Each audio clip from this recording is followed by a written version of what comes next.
In our third quick tutorial video, we're actually going to look at one of the more complex features, which is the finger, which features part of the clawbot's claw.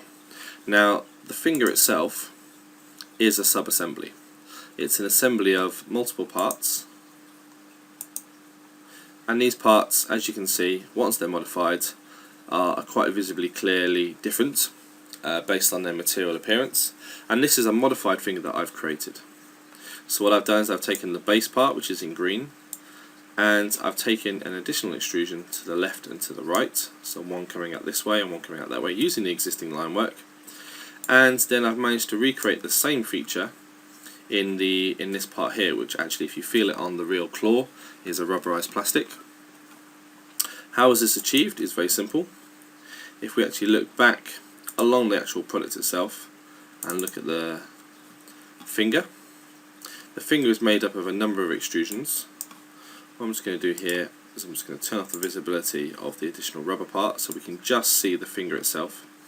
And you can actually see from the design, the finger sits down the middle and these features on the outside have been extruded. And you can actually see the order in which I've done this by adding this additional extrusion here. And this additional extrusion, if we just edit that sketch, you can see it actually builds on the existing line work that is available there. So I've used the cut edge option, as I've shown you previously, and I've actually drawn around in dot to dot line work that work there that's then going to extrude top and bottom to create that design feature. If we now then just reactivate that part, we can see that we've actually extruded it in both directions and created quite a nice design feature. What we might like to think is that this flat surface under here is where we'll start 3D printing, but we might actually think maybe there was another way of doing this. We might want to 3D print it this way and have some support underneath. The options really are endless in the way in which you want to do it. It all depends on how much raft and support material you create. When we then subsequently add in or turn on the visibility of the rubberized part, the two parts fit together very tightly through these holes, and the design feature actually shows you just how you might be able to modify a claw perhaps to hold something much taller, much wider. Maybe there's a larger object it needs to hold, or perhaps you're looking at something that's quite fragile and therefore you need a larger surface area to apply pressure onto that product so as not to break it or damage it in any way. If we were to go through this process again, we might want to double click on this part here, come down to where the existing extrusion is, start a new 2D sketch, and again we could continue this process on. We could draw our sketch onto here, just project the cut edges,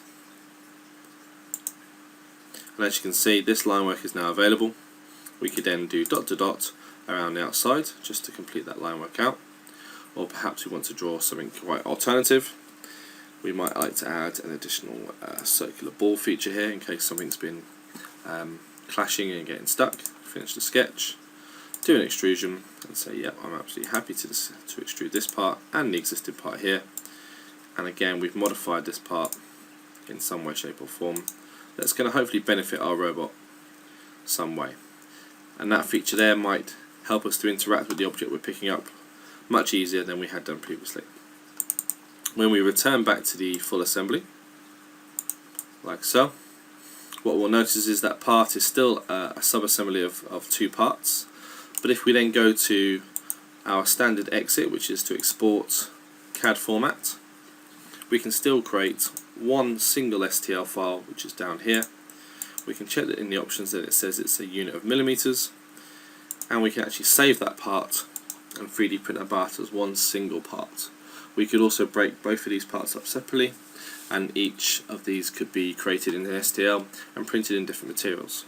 If you have some of the more advanced 3D printers, you can actually print two different materials and two different colours. Two different materials being ABS or PLA, or perhaps a rubberized polymer, and two different colours at the same time so that the two parts build up in subsequent layers and the two parts are actually bonded together at the end. Have a little play, see how you can modify the finger, perhaps refer to your sketches and see if you can come up with something really unique.